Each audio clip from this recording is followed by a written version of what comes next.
Hello and welcome everyone back to another episode of Not Fighting. I'm Tyler, and that's my wife, my old ball and chain, Jena. The old ball and chain. And yeah, we are welcoming in the what feels like fall now. And I mean, does it feel like fall? We were at the beach. Well, it does feel like fall because we're in San Diego. It was 80 degrees and we were at the beach earlier, and now we have sweaters cozy. on. Yeah, sweater and shorts. It's like the San Diego uniform. I'll never forget when we first moved here, like laying on the beach with my shirt off. I can't remember. It was probably the fall or something. I think It was in September or October. Yeah, I was thinking it was when football season was here because we weren't watching football, and I thought that was like the craziest thing. Yeah. And I just remember like laying on the beach and looking up, and a woman with like a winter coat on and jeans was like walking her dog on the beach. Seriously, like a parka. And I like couldn't believe that like somebody would. I felt like it was almost like they were a poser. Like, you're not really cold, and then now I live here. And like, I'm like, you know, 6 months later, we were like, yeah, we are that cold. Yeah, I've got like a jacket on and sweatpants, and it's 75 degrees outside. Yep. Yeah. Unfortunately, that's part of the process of moving to California is you get thin skin pretty quickly, I think. Mm-hmm. And I think that one of the things that's really interesting about that is it parallels like what we were talking about today at lunch, which is just like at first we were like we were talking about something, I can't remember what it was, but we were like, oh, that's a BS technique. Like that technique is like fake news basically. And then we started kind of getting into people say fake news still? I don't feel know. like that's like 4 years ago. Yeah. I don't know. I'm just saying. You're so lame. Yeah, no, but we were like just talking about that, and you know, we kind of went back and forth about like what that meant. Like, is there such thing as like a BS technique, like a technique that's like not real? It's fugazi. I mean, there's a lot of techniques that's like, I mean, there's always those things that happen in training, and you're like, that's like a, you know, that's gonna happen once, but it's never gonna happen again. And that being like with these BS techniques, I'm like, there are still, I mean, I guess it still could happen, and it's probably going to submit somebody. But if you're experienced, it's probably not going to work that well. Yeah, and that's the problem is there's just a lot of those. It's like a lot of tricks or just like rough and that's where things. That's where we got to with it, where we were kind of talking about like, well, that's kind of like that's a dick move, or like, well, that one works, but it's really like a worthless technique, or that one's really stupid. If anybody knows anything, they can stop that. And we're like, it's not the techniques are like BS. It's that like they're just cheap, you know? They're very cheap, yeah. Super cheap, low percentage, cheap.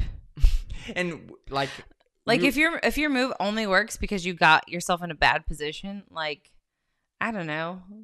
I feel like that goes against the whole like essence that is jiu-jitsu. Well, like so we were talking about this. We were talking about it as it related to an instructor the other day, but we were talking about like different styles and like position over submission, that being like a staple of certain types of like jiu-jitsu curriculums, and then some others it's like, hey, you know, whatever works, like be dangerous everywhere. And so I think you can still have those styles, but it doesn't take away from the fact that there are techniques that I would consider cheap. And I think that the cheap thing doesn't come from the fact that it's like, oh, it's like you're cheating. It's that it's like there's no wealth in knowing those techniques and using them all the time. Yeah. I think it's, that's 100% true. And then it's like also like, if you're relying on like your best position is you relying on somebody getting like in a better position on you or something like that, which not all of the things that we were talking about are that way. But I feel like there's a lot of people that it's like, I rely on you to like be in a more dominant position on me so I can attack you. And it's like, I don't know. I'd rather just be in the dominant position all the time and in control. Yeah, I think for me, I think about it in terms of like, you know, the type of person that's doing like, we're gonna get into them here in a minute because we got a list. But we were talking about like, if somebody passes my guard and like starts like he's basically messing me up, and I'm relying on the fact that I'm gonna, like, that's when I'm most dangerous, is I've got these like little tricks that I throw out that way at that person, and that's when I like tap people or whatever. It's like the problem with that is that in a lot of cases, there's relying on those techniques means that the other person wasn't paying attention, or like you caught them off guard. But the problem is like a lot of these techniques that we're kind of listing off, like you kind of only do it to somebody once, and then it's like, fool me once, shame on me. Fool me twice, shame on you. Yeah, exactly. And I think, that's something that you see happen quite a bit at lower levels, or, even with, I will say, well, just use this as an example, like to get this started is like, there was, a friend of ours is a black belt, and he was just like rolling with a lower level guy. You're not like minding all your P's and Q's. You're kind of like letting them work, but being a little bit sloppy in certain things because you're just kind of like, you can toy with this person, but then they like leg scissor, like choked him, like head scissor, like no arm in triangle. I know exactly what you're talking about. Yeah. And like, he told us, he's like, yeah, I had to tap, like, because the guy had it. But that's not a technique that's going to work 99.9% of the time. But if you're lazy and you get deep enough in it, you're like, oh crap, like now I got to tap. I almost just put him on blast and blurted out his name. Like I almost said, yeah, you better believe that his name is never going to get caught. Yeah, it's never going to happen again. Yeah. I think he was teaching a seminar. It was like rolling with people afterwards or something. And this like blue belt like tapped, or a white belt tapped. A white belt tapped his black belt. So yeah, like I think that's the thing you hear a lot about is like, oh well, like a white belt could tap a black belt, like if they catch them off guard or think differently or whatever. It's like yeah, I'm all for creativity and finding like new things. Like no one that will ever accuse me of being like not creative or innovative. Yeah. But the thing that I think about is like a while back there was this thing called like the buggy choke. I didn't know what it was. I had to show you. I showed you on my phone. Yeah. And it's like, what was your first reaction to it? I mean, like you'd have to be super flexible, and the guy would have to just like not be paying attention and just kind of laying there for that to happen. Yeah. Like I remember when I saw it the first time, and I've had people try it on me a billion times, and every single time I'm like, it's cute. Like the setup seems really long and like obvious. Yeah, and then you gotta basically like let them hip away from you. Like if you don't know what's going on and you're just kind of like hanging out, especially if you're rolling with a white belt and you're like, I'm gonna let them figure out what they're doing here. Like, what are they trying to? And then you get caught with this weird kind of choke or whatever. You go, all right, cool. There's something weird there. I'm just never gonna let that happen again. Yes. And then it's done. But what I don't like is like this. Like it became like the flag for like white belts can tap black belts, and like all these techniques are like these are really cool, like you should learn something from everybody. Yeah. And I agree, like you can learn something from anybody, but like if somebody's trained jiu-jitsu for 6 months and another person's trained jiu-jitsu for like 20 years or whatever, it's like, who am I going to default to in terms of knowledge? Yes. Like, yes, your best bet's on the guy that's been doing it for forever. Yeah, exactly. And if the white belt guy, like this buggy choke or whatever, it's like, oh, it's interesting. Because I saw that video, I know when people try to do it to me and I'm like, nah, Not today, sir. But yeah, I think that's one of them.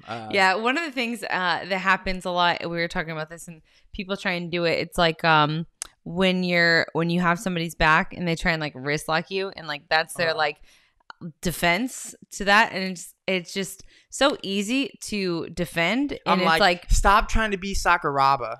I'm just like, that's cute. And then, like, now I might crank your neck because I don't care because you tried to wrist lock me when I had your back. Whenever somebody tries to wrist lock me in a position where I'm, like, in a dominant position, can clearly just, like... move your arm? Because there's no stasis control, Like, they have no ability to, like, basically get it to where you can't move your arm. My first thought is, ow! And then my second thought is like, all right. Now I know. And you'll pay. And it's like, yeah, now it's going to be rougher. Yes. Now that hand that was like you were wrist locking, if you're tucking your chin, guess what? It's across your chin now. Yep, exactly.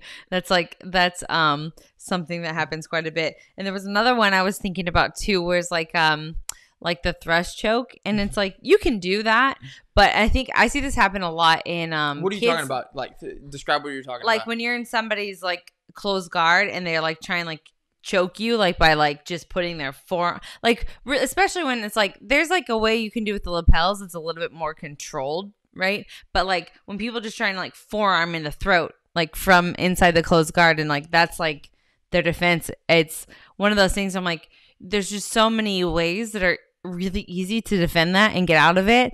And it irritates me when I see people tap to it. It's mostly my kids, like the little kids. They freak out about it. Like I don't think adults do as much, but little kids freak out about it a lot. And it's like, no, just be calm. Like there's just, like you can either like put your feet in the hips and get space from them, or like push their arm across, like you can come take it back. That's what I think it's like about it, is that it is one of those things that it's like it happens a lot in like children's jiu-jitsu, because it's like kids just like kind of do what they feel a lot, and that's like obviously like just reach over and put your forearm across somebody's throat or whatever. And so like everybody has to learn like this is what you do in that scenario. So when someone gets that, they think that like I'm extra special. Like, I got some super secret thrust choke. It's like, no, your partner just didn't react properly. And I will say this: the person that the most physically challenging person I've ever rolled with my entire life as a black belt, I had them in a triangle and they did the forearm to the throat thing to me. I thought I was going to black out. I had to let him out of the triangle and like get out of there. So I realized like, there's situations here, but I'm also like, that person is one of the most physically gifted humans I ever met, and they didn't get me with it. It's true. It's very true. I think that's what I think about like a lot of these very cheap submissions and cheap like positions. It's like once like they only work when people are afraid of it or like are like very ignorant of it. Yeah. You surprise me. And it's like, not to say like, I don't know, like, let's say you like the baseball bat choke when you let somebody like pass your guard. It's like, it's a legit submission. I'm not saying that, but when you know that somebody's going for it or you see the setup, it's very easy to defend. It works really well when you're like caught off guard by it. And now it's like, oh, it's too late. Like, I didn't know that's what you were setting up. Like, so if you can be really sneaky with the setup, I think that is something that would work. And that's where we decided the baseball bat choke didn't live on the list, because it is something where it's like there are guys that like can for sure set that up and just like they don't hit it from a bad position. They're not doing it reactively. It's like they offensively are setting this up and kind of like say, and the same reason we left like the loop choke when somebody passes the guard. It's like that's something you set up ahead of time. It's the only thing that's choked me unconscious. You decide to do after. It's like it's a last resort. Yes. It's like, and that's why we call them cheap. Is like, cheap describes it well, because we were saying like the value of the technique, because it's like you can't make a living off of doing that technique. There's nobody that's making a living, for example, like tapping people whenever they take their back and then accidentally cross their feet. Yes, yeah. And then they just like... It's like it's a cheap technique because it's like it's not one you can rely on. It's like, no. If somebody takes your back and they cross your feet and you lace your legs over the top of it and you extend and catch them in like an ankle lock, it's like realistically, you want to talk about real life, you want to talk about like even a tournament where something's on the line, guess what? Like, I'm not going to walk great tomorrow, but I'm not tapping. Not tapping. Not to that one. People try and do that when I don't even have my legs crossed. And it's like they try and like set something up and I'm like, what are you doing? Now my foot's just going to feel bruised a little bit tomorrow, and that's going to make me angry. So now I'm going to be Now your face is going to feel bruised tomorrow because you did that. Well, now body triangle. How about that? I was talking about your body triangle the other day, or somebody was saying something about not letting you body triangle them. You weren't there after training the other day. And I was like, yeah, the thing about Tyler's body triangle is he'll loosen it up enough to think that you can escape. So you turn a little bit and then he clamps it back on your ribs. Yeah. So it's right on that floating rib. The terror lock. And I learned a lot about the body triangle from a gentleman by the name of Dustin Dennis. Yes. He called it the terror lock. And I'll never forget when I was a blue belt, he put it on me. And I remember tapping because I felt like my rib cage was going to collapse. And I told him that afterwards. He's like, yeah, if you don't tap, your rib's going to break. And I was just like, yep, felt that way. Seems like not a nice move to do. Yeah. So it's not one I do very often. So if you get it done, but you do have some strong legs and you can put some good pressure with that body triangle. I've done it once in a tournament and the guy told me almost blacked out. But yeah, I think that, it's those types of techniques, not the body triangle from the back. Like, you're in a position of dominance there, but like, you know what one I hate? You mentioned my strong legs. Is like whenever I'm on top passing the guard and the guy tries to like sit up and like grab my leg, and then he sits back and he tries to throw that stupid calf slicer. Yeah, where it's like you're not really like in guard. It's like you're kind of in a leg drag position, but they have their arm in, and it's like a calf slice. Newsflash to people that are like, oh, he just doesn't like it because it hurts. Nope. 100 out of 100 times I pass the guard if somebody tries to do that to me. It is the easiest guard pass I ever get because my legs are strong and I feel no pain. Also, he has no ACLs, so he has a lot of laxity in the knee. They just pull apart. Like, they're fine. There's nothing you can do to them that they haven't already been done to. Like, it's one of those things where, like, for me, it's happened. I think one of the guys at the gym put me in that position, and we were in this, like, I'm hugging his head, so he can't extend away. Like, it only works if you can get distance from the opponent. And you're on bottom, so it's like, if I'm on top getting it done to me, as long as I stay close, it's, like, not a big deal. If the other person, if you're having it done to you and you sit back and you decide, you know what, I'm going to try to meditate right now, like, there's a good chance, like, it hurts enough that you want to tap. But guess what? Not me, not ever. I've had that move done to me by people of every body type and physical ability, and every single time I'm like, this is nothing, and thanks for the free guard pass. I just drive my knee forward and I learned really quickly about that, because I used to be like, maybe like this is gonna save me because Tyler's passing me a guard, and then he's just like, thanks, pass my guard anyway. I think to myself every time, even especially when black belts do it to me, I'm like, I want to tell them afterwards, like, dude, don't do that one. That one sucks. I just want to let you know, like, I'm immune to it. And so you need to be careful because others probably are too. The last time I had a black belt do it to me, I think we were in the position for 3 minutes straight because he was just holding it and I was just holding his head. I like had like a head and arm like position, and I'm like, in the leg drag, but he's got this like knee pinch, and I felt like my leg was going numb, but like there's no pain. It was just like literally like cutting off the circulation. Maybe. Is, like, many of these result in you just being like annoying to your partners. Like, yes. one that's very annoying, and I get that there's people that finish this all the time, and I'm not gonna complain. I won't complain. This is not a complaint, but I'm just saying it's annoying when somebody's just always trying to wrap the lapel around your neck. Yes. Like their lapel. Yes. Or yours. It doesn't matter. Just anytime. Because like sometimes you get to a dominant position and it's still around your neck and you're like, man. Just cranks your neck. I ain't got a good neck. You ain't got a good neck either. I don't want to have to like be like loading up with CBD and like asking my husband for massages for like the next 4 days. I don't want that either. He's not going to massage me. Nah, he does. He does a great job, and he's a good guy, I'm sure.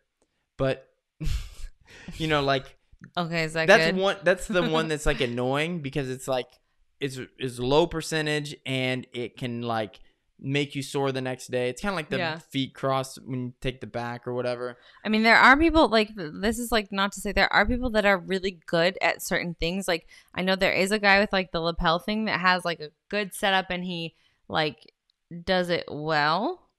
But then other people see it. Like, I think it's the thing is like other people see people doing it and having success. They're like making it up. And then they just like are making it up. And I'm like, you're just being annoying right now. Now I have a lapel mark on my face. And I gotta like zooms better. But like if you gotta rely on like Google Meet or Skype, your face is gonna look bad. I mean, there's no filters on that. Thank God for Zoom filters. Yeah. I mean like, hey, Microsoft. Just the filter. Hey, Microsoft, Snapchat, buy it.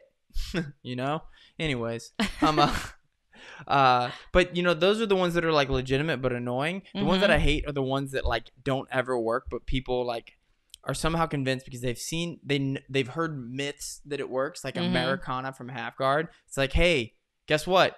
Gabby Garcia, she makes it work. Yes. And She's also don't feel like I need to explain to you why that bigger. Is. Yes, exactly. There's a reason why it works for her. Guess who's not doing it to anybody? Kyle Terra. Kyle Terra's Americana, 0 people from Half Guard at black belt. 0. I mean, you don't The know. Mendes brothers, Cobrinha, Gianni Grippo. Like, I don't know. I'm just naming off people that I know that are small, and they are not Americaning people. Well, Gianni Grippo, who knows? Like, that guy might be a whale right now. I mean, pandemic, the way he likes pasta and sweets. Gianni, if you're out there and you're over 200, like, give me a call. I'll keep you accountable. I don't think he's over 200.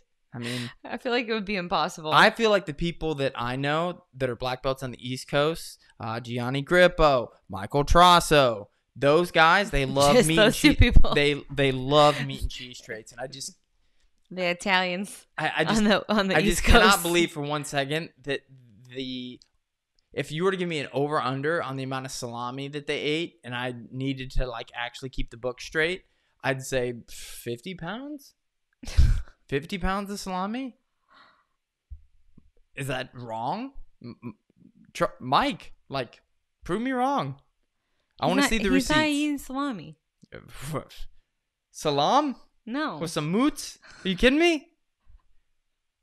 Trasso's killing that. Anyways, shout out to Michael Trasso and Gianni Grippo. My 600-pound Doing life. it real big on the East Coast.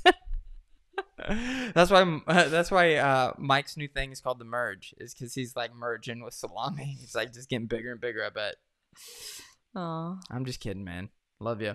But the worst is actually the worst offender of this like quote unquote cheap technique is one that I literally have zero. Outside of like maybe a kids class where kids doing their class for the first day, Yeah. like I've never heard of someone actually tap into this, and it happened in an MMA fight recently, and you know what I'm talking about.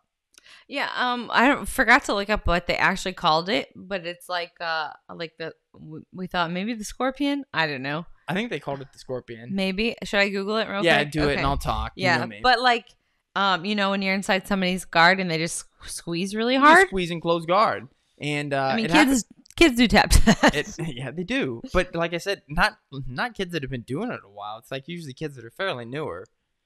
And then you're like, well, hey. Depends on their day and their mood. Yeah. But like, I've never seen it ever happen at an adult level. And unless the guy's like, I broke my rib last week, and then somebody squeezes their tight guard and they're like, tap, because I broke my rib last week. And then you're like, you're a bad partner. But it happened in Bellator in a women's fight of like. Wait, which, no, is that? Hold on. Would you want to figure out why like Jenna's gonna fight MMA? People out here tapping the scorpions and whatnot. And that was what. Is that what it's called? That- Yeah, I think so. That's what our like placeholder for what we thought it was. We'll just call it that. The Like, scorpion. I mean, I feel like I'm gonna waste too much time, but yeah, just the squeezy. Squeezy. Shout out to JW Wright. Squeezy. Just squeeze him from the guard. Just squeeze Yeah. him. Yeah.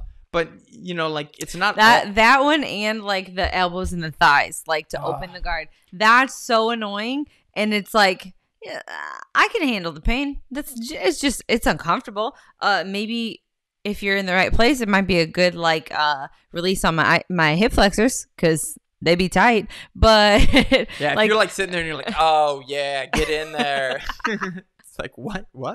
no, but when people just like dig their elbows into your thighs to like open the guard, I'm like, you're just being a jerk. Like that's just a dick move, and like I'm not gonna tap to that. I'm not gonna open my guard. I might have a bruise there tomorrow, but now I'm not gonna be nice. Yeah. That's the thing. It's like if you want me to be nice, don't do cheap techniques. And that's the thing is I feel like it doesn't always have to be a submission either. And like that's the elbows and the thighs. Before we get to the we have one on the list that makes me laugh because I hate it. And I like it was why you know what, I'm gonna go to it right now. Okay. Okay. Triangle to pass. Yes. Guys that are like real triangle shaped, like because they have no neck. I mean, just big people. It's people that look like Grimace. I'm gonna say it's a fat guy pass. I'm gonna say it's a fat guy pass. Okay. That's what I mean. It's like if you're just your neck fat and your shoulder fat and your arm fat and stuff is like so thick that it's like hard for guys to triangle you. Like I hate. And you like put yourself in a triangle so you can pass the guard. I mean, yeah, I guess it works probably, but like, oh, man, and here's it's the deal. so annoying. I've used that to pass before when guys put me in a triangle, and I feel like it's not like really well applied. Like I'll do that, but I hate whenever I notice that guys try to like put themselves into a triangle so they can pass. Yes. I still to this day have big guys try to do it to me, and to me it's a point of pride. Like it is like as if you spit on the American flag that I am like, now I have to triangle you. It doesn't matter if my ACLs that don't exist anymore like basically are gonna like wish, well, I wish they still existed. Like, but that's what I think. But now your meniscus is gonna get sheared. I've just triangled some of these guys before, and I felt my knees like come apart. Yeah. And then when they tap, though, I'm like, whatever amount of time I'm in a wheelchair in my late 70s, it's worth it. That's cute that you think you're gonna make it that long. I know, right?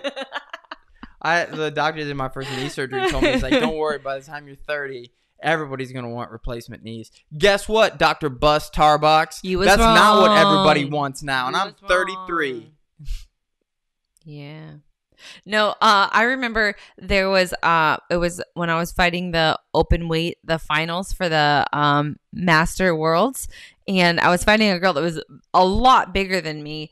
And I remember everybody I talked to, because I threw up a triangle and I got the submission with it, but I remember everybody afterward that was watching me do that, they were like, we were so worried, like, what? No, don't try and triangle the big girl. And they were like freaking out because like that's something that, I mean, it's legitimate, but it's also like kind of cheap if you can only do it because you're, you know, way bigger than the person you're fighting. Yeah. You know? And I remember yelling at you at the time, like, hey, if you don't got it, get out of there, because you know you don't want to be that person that has your hand in the cookie jar too long, and the next thing you know, like. But I think that's why I was confident enough to throw it up and like work it, because I knew that like it's very easy if you're like, if I'm overcommitted to it, I can just open my guard. Like I'm not gonna overcommit. Yeah. Like you can open your guard and like not get your guard passed, and like just go back to close, or just go back to like a closed guard position. And that's what's really interesting to me is I got really good at that when I was like a white belt, blue belt, because I had lots of training partners that would do that, and one specifically, and I was just like, you know, at first it's like, you know, 1 out of every 2 I finished, and then it was like 3 out of every 4, and next thing you know, it's like I'm not letting anybody get past my guard that way. I never stand in triangle. You know, if I have a triangle, I finish it, and if I don't, like I bail out of it. And Henzo, actually, once I was a black belt, I would say Henzo had like the really good detail on like keeping it. And that's the thing is like, to me, one of the most valuable things you can teach me as an instructor now is like something that I already do, but maybe not consciously every time. Yeah. And he had mentioned that like he rolled with some big guy at one point and his knee pad smelled bad. And he's like, I realized every time I could smell my knee pad that the guy would get past. And he's like, so my goal was to never smell my knee pad. And he would put his palm on his leg like this and brace his elbow up against his body, so the guy couldn't keep your leg square to the person so they couldn't turn the corner. Yes. Yeah. And so basically you're using your elbow and your forearm to serve as like a We'll put out a DVD on this later. Yeah, we will. And just no credit to Henzo in the process. No, I'm just kidding. Shout out to Henzo Gracie. I'm an avid listener of the podcast, I'm sure. But in all seriousness, like I remember thinking that and being like, oh, you know what? I think I kind of do that sometimes. Maybe not all the time. And now I do it every time, and it's the first rule.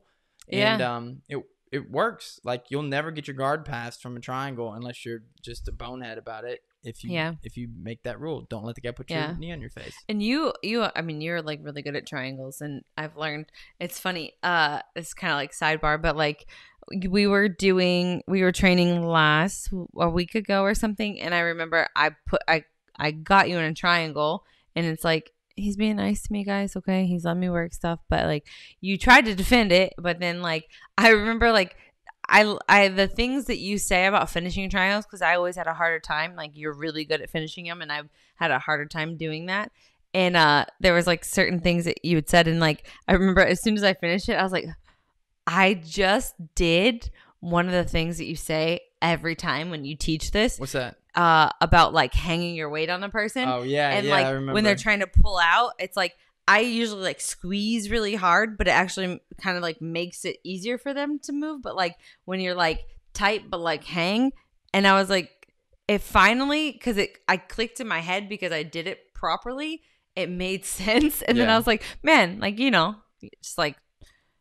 8 years later, I'm like actually understand what you're saying now. Well, it's like, that's one of like, if 100 times we both explain techniques to each other, it's like one time it takes you a minute, and all the times it takes me a second. But it's like, that's when we were training in the garage for the pandemic. It's like, you were like, you need to get your hips up on me more. And I'm like, I feel like I'm doing that. And then like after a billion times, eventually like I do exactly what you say. And I'm like, no, I just need to like get my hips on top of yours. And I'm like, that's what I've been saying. Yeah. And it's like, for whatever reason, stuff clicks for everybody a little bit differently. Yeah. And, I think that that's the thing, is like, those are the things that are like, really valuable and have like real wealth in jiu-jitsu. And that's why we call these other ones cheap, is because it's like, there's no equity that you're building up. Like, you're not going to be able to like be like, hey, that's the guy that everybody's guard he passes with that triangle to pass, or that's the guy that Americanas everybody from half guard. I mean, again, but that's the guy that bulldog chokes everybody he trains with. I saw it happen at Fight to Win here recently, and I know it happened to Carlos Newton did it to Pat Militic in the UFC a long time ago. There's other ones too, but it's like Ben Askren, the Herb Dean stopped that fight between him and Robbie Lawler early. But most of the time when you see it it happens, somebody go for a bulldog choke, you're like, oh man, they might get it, and then at the last second the guy's like, head pops out, and then they're like, grab my neck like that. It's like, now bad things are gonna happen. So can you submit someone with it? Yes. Are you more likely to like hurt their neck and then lose position? Have your back taken, all that kind of stuff. So it's like, there's nobody that's like a master of the bulldog choke. I think, that's the whole thing. There's nobody that's like, man, that dude wrist locks everybody when they take his back, Yeah. I think that's the whole point, is like, it's like this risk versus reward in the scenarios. And like, that's why these things are very cheap techniques, is because it's like, they're very high risk in a lot of ways. And so for the like low percentage that you pull them off, like, it's not really worth like the risk that is involved in like attacking those things. Yeah. And I think, a lot of people will hear cheap technique, and I think, there was an age where people felt like leg locks and heel hooks were cheap techniques. But the thing is like, one of the things that like swayed us to say like, oh, cheap is the right way of describing this, is I said like, there's nobody out there that's like getting rich on minimum wage. You know what I mean? Yeah. And the reason is because you just can't build up the wealth that way. You can't make a living. You can't like build real wealth and like, long-term sustainability from having a game built around, wrist locking people when they take your back or whatever. But like heel hooks, now you can. Like, there are dudes out there that are so good at heel hooks that it's like, it's like Lovato. It's like, that dude is so good at passing the guard. It's like, it's not cheap. He does it to everybody. Same thing with the dudes that heel hook everybody. Yeah. It's like, it's not cheap. But I thought of one more along the way, and this is where I was going with it earlier, but I didn't want to take a sidebar. Do you remember people call it different things, different places, but I remember it being called the Saturday Night Ride. I don't know. I feel like that sounds like something that like Dave Harbison made up. Nah. But you know what? Our friend from the Midwest. Yeah, shout out to Dave and Matt Harbison. What Harbison Bros catch wrestling. Them and that like the Peruvian necktie. But no, it was actually Michael Wagner that this is a Wagner technique. Wagner was a very much a elbows and thighs type guy when I first started. Everything he did was mean. But that dude's an OG. He's been doing jiu-jitsu longer than most people have been alive. He used to like show people when you get to mountain, you like grapevine their legs. And you just like hip down and you extend out and like kind of pull their knees apart or whatever. Okay. That is the submission. And he called it the Saturday Night Ride. It's a submission? People tap to that?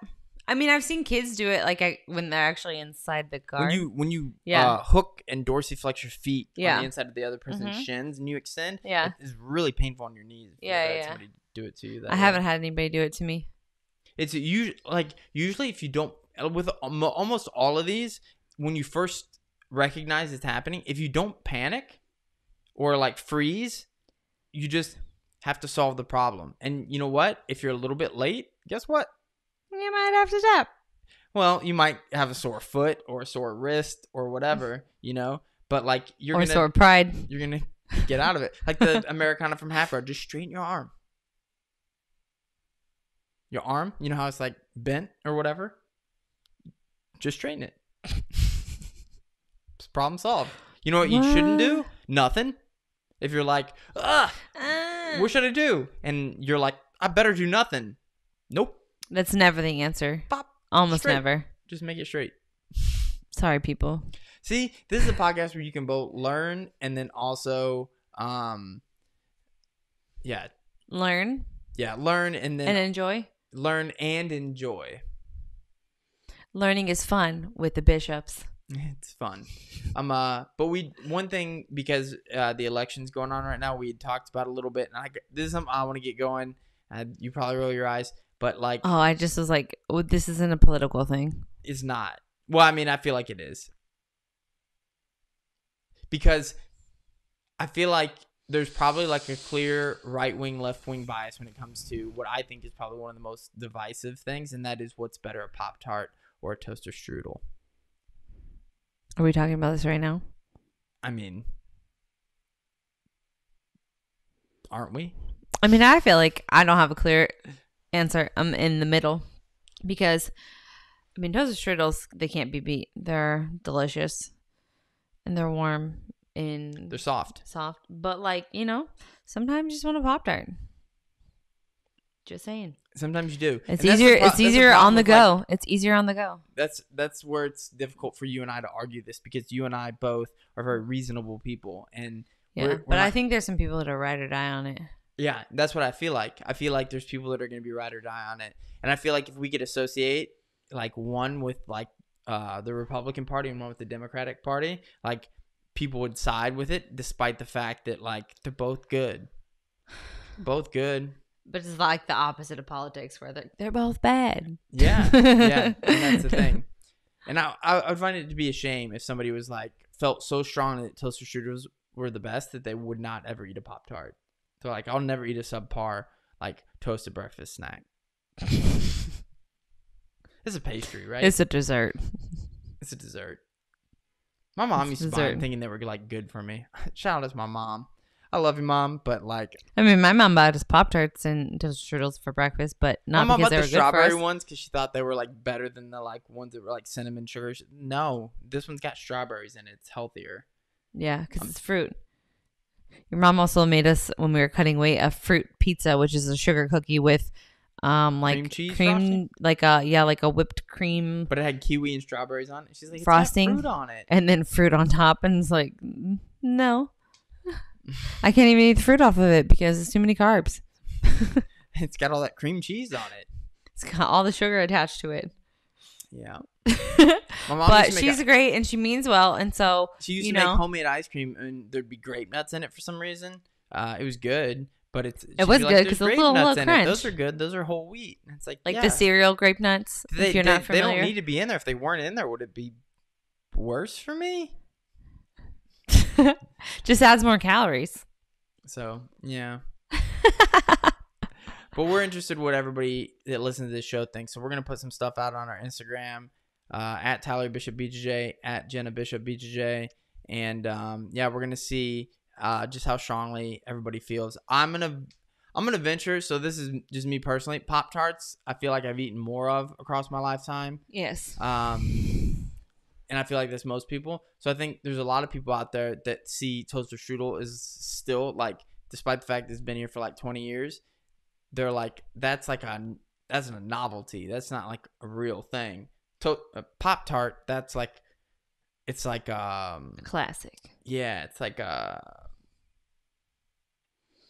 the figure of a breakfast staple, like a donut or a croissant or like how you still said it wrong, pronounced it wrong, like a coffee cake, for example, or scone.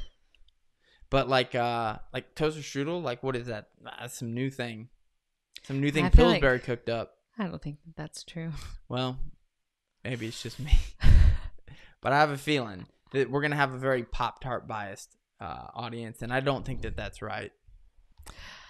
I don't have a feeling either way on it.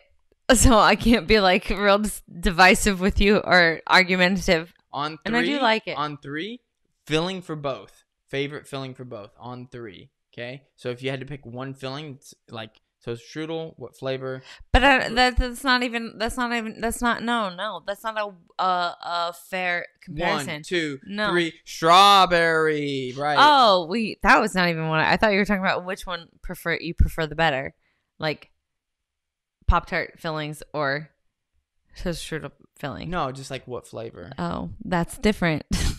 I knew you were gonna pick cherry. No. I like cherry Pop-Tarts, but not a toaster strudel. Doesn't make it. Do they make it cherry? No. Strudel? What are they doing? Cherry, but I will disagree with strawberry, and I think blueberry is better. I mean, maybe that should be the thing. We'll figure it out. We'll figure out where everybody lands on this, and we'll let you know, and we'll keep you posted. And hopefully, you're staying posted by subscribing to our YouTube channel. If you're watching this, you're probably seeing this giant bruise on my knee, inside of my leg here. You can't see it. Right. Now I can. Yeah, you can definitely see it. Like, that's dark. Yep. That's Nick Schrock jumped close guard on me this week and kind of missed and landed on my thigh. That dude's hamstrings are like rocks because that's from that. So someone let Nick Schrock know when he gets on the internet again that he did that. But yeah, if you don't watch this podcast and you're like, oh, I bet he's got a nasty bruise on his leg, maybe they posted that someplace. Maybe we did, maybe we didn't. But either way, thanks for listening on all the podcast platforms that exist, and hopefully you will leave us a review because those things are like gold. If not, share it with your friends, share it with your middle school teachers, share it with your psychologists, your accountant, yeah, CPA.